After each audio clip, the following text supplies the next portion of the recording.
எரேமியா தீர்க்கதரிசியின் புஸ்தகம் 32ஆம் அதிகாரம் 27ஆம் வசனம்.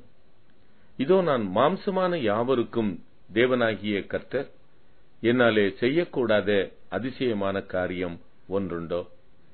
கர்த்தருக்குள் பிரியமானவர்களே, கர்த்தராகிய ஆண்டவரே, இதோ தேவரீர் உம்முடைய மகாபலத்தினாலும் நீட்டப்பட்ட உம்முடைய புயத்தினாலும் வானத்தையும் பூமியையும் உண்டாக்கினீர்.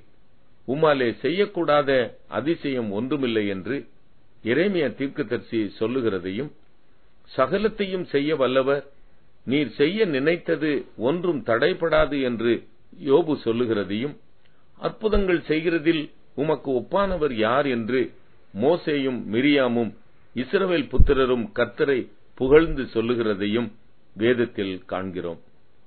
சுவாப அன்பில்லாதவர்கள் நிறைந்த, கொடுமையுள்ளவர்கள் நிறைந்த, நல்லோரை பகைக்கிறவர்கள் நிறைந்த, துரோகிகள் நிறைந்த, துணிகரம் உள்ளவர்கள் நிறைந்த, இருமாப்புள்ளவர்கள் நிறைந்த இந்த உலகத்தில் கர்த்தர் தன் பிள்ளைகளுக்கு அதிசயமான காரியங்களை செய்துதான் திருப்திப்படுத்த விரும்புகிறார். தானாக ஒன்றும் நடைபெற இந்த பொல்லாத உலகம் அனுமதிக்கிறதில்லை. இயற்கைக்கு அப்பாற்பட்டு கர்த்தர் செயல்பட விரும்புகிறார்.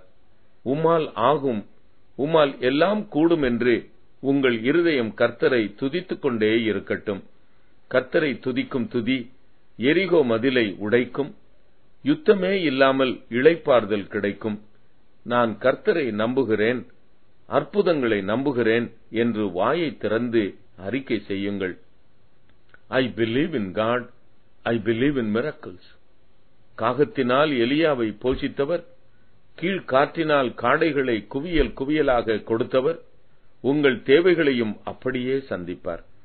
காற்றையும் காண மாட்டீர்கள், மழையையும் காண மாட்டீர்கள். பள்ளத்தாக்குகளை தண்ணீரால் நிரப்புகிறவர் உனக்கு ஒரு அற்புதத்தை இன்றைக்கும் செய்வார். ஜெபம். ஆம் ஆண்டவரே, உம்முடைய நாமம் அதிசயம், அதிசயங்களை காணப்பண்ணும். ஆமேன்.